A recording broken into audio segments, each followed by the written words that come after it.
I'm gonna be honest. I don't even know what they're doing anymore. You see this guy's face? That's my face right now. How's it going, guys? SheezyCats here.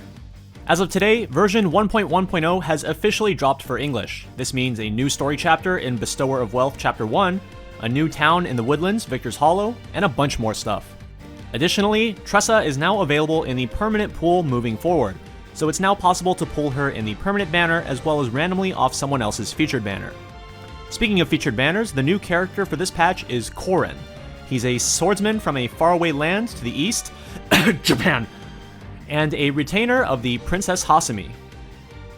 Okay, yeah, he's just a samurai.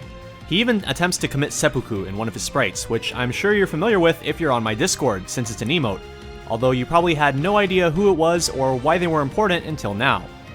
Also, his traveler story is in Grandport, which isn't supposed to be released until probably February or March, so yeah, you won't be able to do that anytime soon. Corin is voiced by Tasuku Hatanaka, who has some pretty big roles under his belt.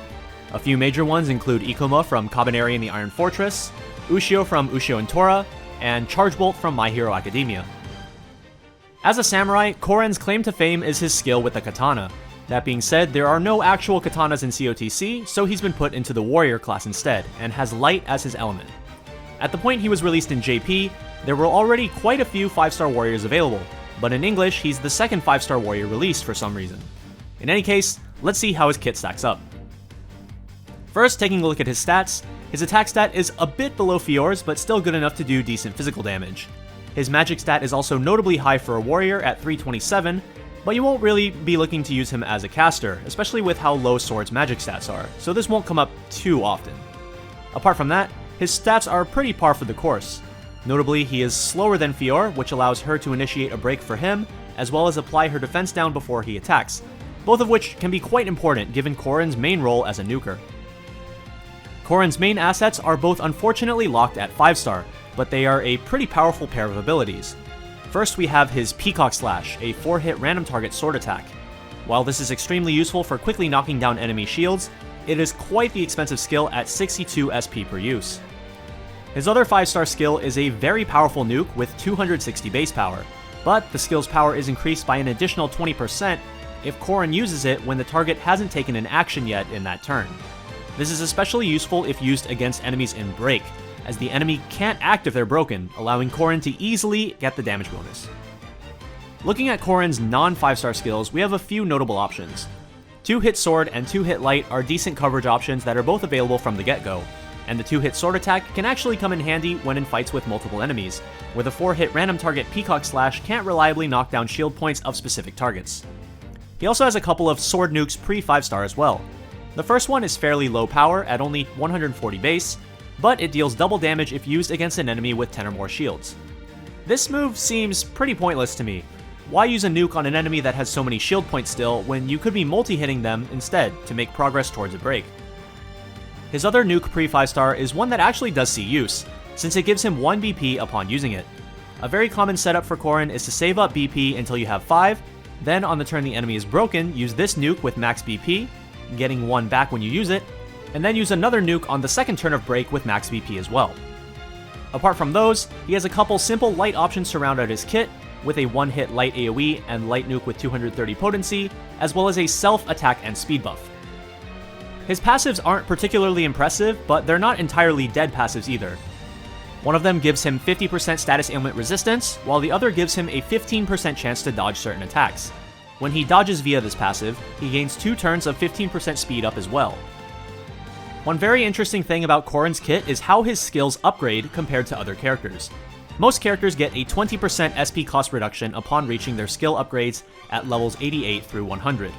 For example, Fior's Collapse Charge goes from 43 SP to 34, or her Round Duel skill goes from 56 SP to 43. However, all of Corin's skill upgrades are increased damage instead. Both his +1 BP nuke and his light nuke go from 230 base potency to 260. His Peacock Slash gets a massive upgrade from 4x55 to 4x85, and his final nuke goes up to base 290, the strongest potency nuke available in the game for quite a while. However, this requires him to be level 100 for the final skill upgrade. If you want to utilize Corin at his full potential, you're probably going to want to prioritize putting him on your hunt team to get his level cap up and let his damage reach its maximum potential. That being said, the fact that his skill upgrades are all damage up as opposed to SP cost down highlights a major flaw in Corin's kit. His skills are so expensive. Peacock Slash costing 62 SP per use is absurdly high, and the only reason the cost is so high to begin with is to justify its ridiculous jump in potency once it gets upgraded. His other skills aren't exactly cheap either, with his most popular other skills, the BP nuke costing 40 and his final nuke costing 50. His SP pool sits at 291 at level 100, which isn't low by warrior standards, but the fact that his skills just cost so much SP can quickly put him out of commission if you're not careful. To summarize Corin, he's able to act as both a shield breaker with his 4-hit Peacock Slash, and a powerful nuker as well. Ideally, the fights that you bring him to are swift and clean, utilizing his extremely high-powered abilities to make quick work of the foe before he runs out of SP. However, even with the high potency values on his nukes, he doesn't natively have any passive ways to increase his damage, like Fiore's 20% sword damage up while she's at full HP. While it can be tempting to just throw Dragon Scarves on him to try to patch up his SP issues, it can be equally tempting to have him equip Warrior's Emblems to increase his sword damage. So do I think you should actively roll for Corin? It's going to be a no from me. There are better warriors that come out down the line that are much more worth your attention. While he has seen use in JP in warrior compositions that stack multiple warrior DPS all in one comp, Corin is basically only brought in those compositions because he's like the 4th best warrior available, and once a better warrior comes out, Corin just hits the bench. It's a bit awkward to judge him in EN though, due to how early he's come out by comparison to JP.